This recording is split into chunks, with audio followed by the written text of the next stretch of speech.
G'day guys, today I'm going to give you my definitive review of the Apple Watch, seeing as I have now spent around about two and a half weeks with the Apple Watch. Alright guys, so this is the Apple Watch stainless steel edition with the 42mm with a black sports band. And just as a general overview of the device, it's obviously made of stainless steel. We've got the sapphire screen on the front, and the digital crown has got a little black insert there, which is kind of nice, and we've got our friends button on the side.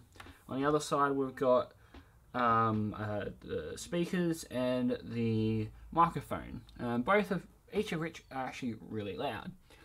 Now, in hardware-wise, the S1 chip actually appears to be pretty powerful, and the Taptic engine, or the haptic feedback that it's got built in, works extremely well. I've actually started to get phantom taps when I'm not, when I don't have it on, because I'm so used to looking at my wrist as soon as I get a notification.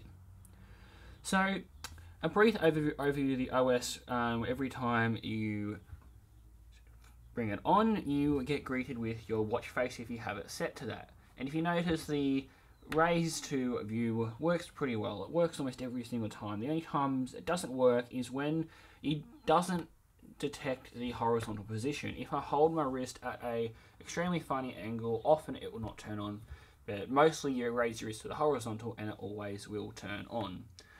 Now, if we press the digital crown, we get taken to our home screen or the app cloud, and the app cloud is pretty good to navigate. You can set it up however you want. I've got mine in a diamond formation. You can tap to zoom into an area, or you can scroll in. You can make an app the center, and then with that, it means that you can zoom right into that app. So let's zoom into stocks here.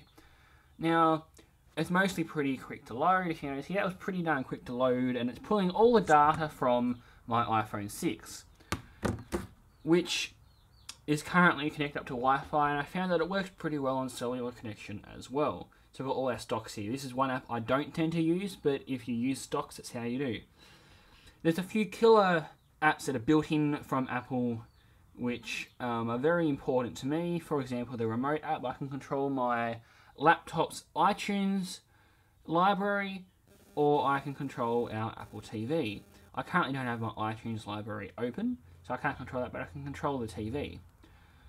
Now, if we go into the camera app, it will open up the camera on my phone, connect up, and sure enough, on my phone, I have the camera. Now, I'll just flip this over so that you can see. So there's two buttons here. One is just the shutter. You heard that, that just took a photo. And the other button is the timer. I'll just move this closer so you can see. Focus on that. Come on, guys. There we go. And the other button has got a little 3-second symbol as a timer. You press that, you cool the sound, it taps your wrist, and it takes a burst of 11 photos. Alright. So that's that. Now, a few other apps, for example, is our timer. We've got the stopwatch. I use the stopwatch a bit. I mainly use the timer. So we've got stopwatch. I mainly use the timer. And yeah, that's pretty good. So then we've got our music app. And so you can connect your Apple Watch up to a set of Bluetooth headphones or a Bluetooth headset, or you can just play the music that is on your phone. So I press play, and sure enough, my phone starts playing. Let's pause that so we don't get any copyright issues. If you want to switch over to the music that's stored on your watch, you can store a full playlist on your watch. So what you can do is you can actually force touch, and you've got your options that come up. You've got your now playing, you can shuffle all, or you can change the source. And in source, you can change that to the Apple Watch. So let's go back home. You've got the calendar, you've got weather, and you've got all different installed apps. Twitter, Instagram, they've all got their apps. I've got my Apple Insider app there. Your settings work quite well. one of the killer features is the activity option. So this is the activity that I've done today. I've burnt 352 calories, exercising, stood up for 10 of 12 hours, at least in a minute in each hour. My workout app, I use the workout app quite frequently. Sometimes it takes a little bit slow because it's turning on all the sensors on the watch at once to make sure that you get a really accurate reading. And it's also using the GPS on the phone. You don't always have to take your phone with you, however, it is quite handy. So for me, the next killer apps are my messages, which seem to always work quite well, and you use dictation to write most of your messages. And then the other app for me that works really well is the phone. It's using handoff to your phone, and it works all the time. Pretty much I have only had a couple of calls fail, and that's partly because I'm using some beta software on my phone. I have filed those bug reports. I get my emails on here, it's a fair bit of stuff. So let's show you the different watch faces. So if I force touch on my watch face, I bring up this. I can customize the current watch face I'm on, so I can customize the color. I'll go back to blue. I like blue. We can change each of the complications. I like to have the calendar there so I can see what's happening. I've got my battery down here, activity, weather, and the date.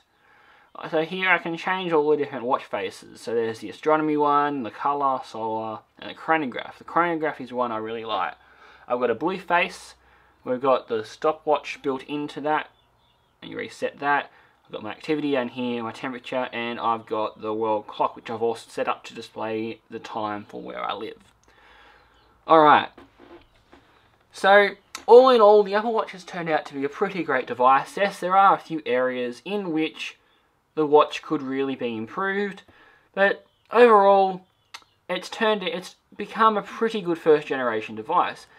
Furthermore, if I touch the side button, I get the friends, and so that's pretty cool. And I do a fair few digital sketches. I've only got a couple of friends that have an Apple Watch, but we do sketch each other quite a lot.